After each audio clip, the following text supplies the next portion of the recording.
We've already done videos on the 2020 Corolla hatchback and sedan, so check those out. But for 2021, Toyota has updated this yet again. All Corollas now get Android Auto and a suite of electronic safety features. You can look that up if you're interested in that. But they also give you a new trim level. And Toyota has told us that most of the models are going to get subtle updates almost every year to keep the products relevant. Some of them are really minor things. Some of them are trim levels like this Apex. And no, it is not Apex Predator. It means Apex because you're going to hit the apex on a racetrack, which you're not doing in this car. They're only making 6,000 of these. And of those 6,000, only 120 are manual transmissions. The rest are CVTs.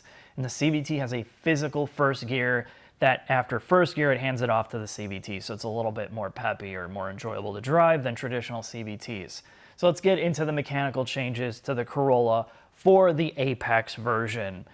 It's stiffer, 47% in the front and around 35% in the back. How do they do that?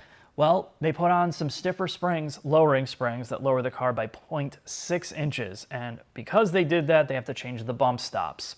They also added an internal rebound spring inside the damper to kind of neutralize some of the stiffer ride, which when I told you the stiffening that they did to this car, you feel it on the road, and we'll talk about it in the drive. They've also changed and stiffened the front and rear anti-roll bars and added a stainless steel exhaust, which gives you a little bit of throat on the street, which you can't hear inside the car. It's just really subtle. And what I would say about the Corolla, even this kind of tarted up version, is restraint. It is a bit of a throwback to the way that the initial D car looked, and yes, that was rear wheel drive. This is nothing like that, but it has that throwback look to it in white. You can also get silver and you can get black, so you decide on that what you think. This also comes with summer tires, and I will say this before the drive. There's enough overhead in this suspension, because it's stiffer, to put on more of a track day tire, like a 200 treadwear tire. It wouldn't give you that roly-poly effect that some softer suspensions do. So if you're somebody looking into this car, you love Toyota, you love the Corolla, and you want to completely ignore the SI and the Veloster, and you want this, you are going to be able to do a little bit more with tires and still have more fun with it. And I think the last thing is, let's take this for a drive and see how it operates on the road.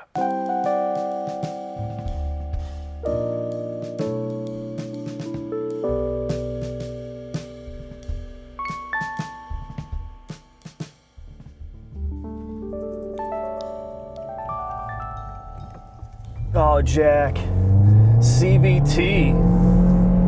This is the Corolla Apex, Mark, and this is sadly not a hatchback. This is the sedan variant. It's a sedan, and that's not the end of the world, at least to me. So this is adding another trim level to the Corolla lineup. It's the hardest version in terms of suspension and ride quality. When you look at the interior, it's mostly the same as, well, it is the same as the regular Corolla. And what's unique about the design of this interior space is you have the white that breaks up all the black plastic and some of the matte plastic chrome. And then the seats are an off-grade, which are cloth on the SC. When you get to the XSE, it goes to kind of their fake leather material. And it is a very interesting looking cabin, minus the pitchfork on the corner of the dash that I complain about in every Corolla Which is crazy. video. That is like iron, like a titanium steel feeling plate, and the rest of this is all soft. All soft, which makes no sense. But the cabin itself, I actually think is very strong in this segment. It is. There's a lot of physical controls. It's very easy to use. It's old school. It has a good old school with some modern aesthetic. It's not super cardboard and bland. But again, you know, you're gonna have to get in this and compare it to the other products. You lose the back seat when compared to the Civic. The Civic is massive. This is more in line with, say, the Mazda 3 in size. However, it is nowhere as premium looking on the outside. It doesn't look as expensive, and it doesn't feel as fancy pants on the inside of this vehicle. And this car is expensive. $26,500 for this one, and almost $29,500 for the XSE variant.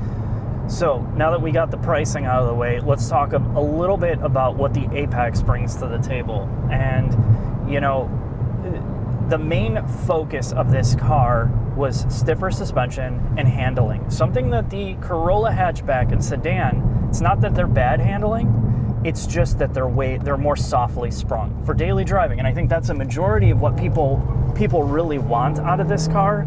You don't want it to beat you up. But there are a subset of buyers that are looking for a bit more in their drive. And this does not add any more power.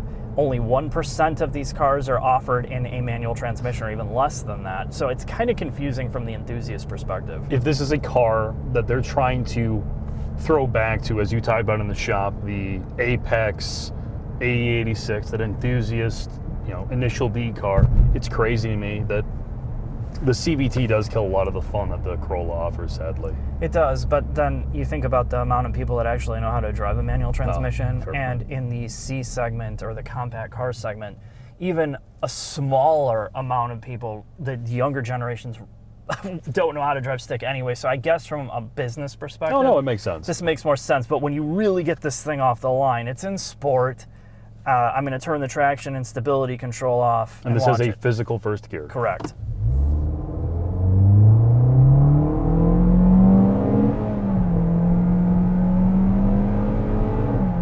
And honestly, that first to second, it feels like a regular torque converted automatic. But this is not, it's not a special experience driving it from an engine and transmission combo. But again, this is the same as the regular Corolla.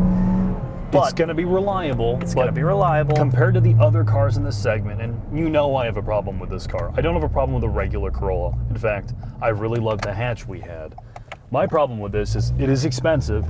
As expensive, if not more, than say the Civic Si, the Veloster R Spec, and the Volkswagen Jetta GLI, which are all very sporty in comparison, have a much higher performance envelope, have probably more of a cool factor to regular people, but you're right, they won't be as reliable. Yeah, so basically we kind of had this conversation.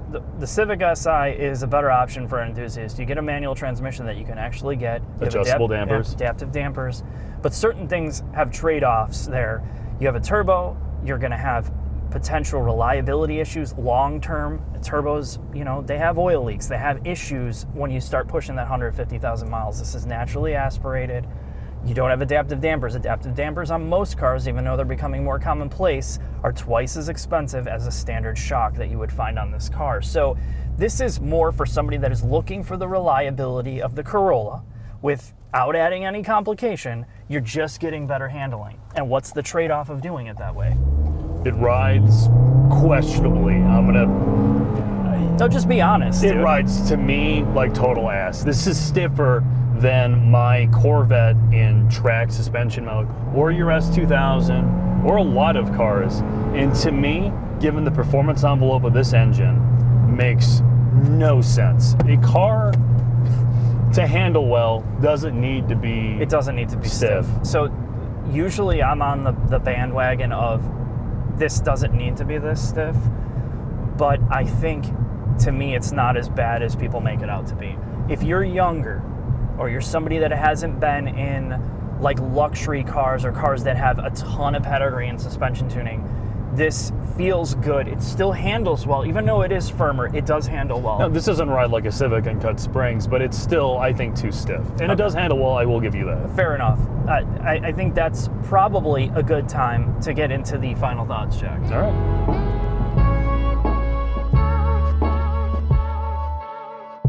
Final thoughts on the Corolla Apex. I had this debate with Jack, and plenty of the armchair internet enthusiasts want to complain this is not the real deal. And I'm here to tell you this is not an enthusiast car, and as long as you don't look at it like that, there's nothing wrong with having another trim level that's a bit more exciting. And the way they do that is by stiffening up the suspension, adding better tires, so it is much more enjoyable to drive hard. It handles better than a typical Corolla. You don't have the body roll, it's lower, it looks a little bit more unique. Is it completely necessary?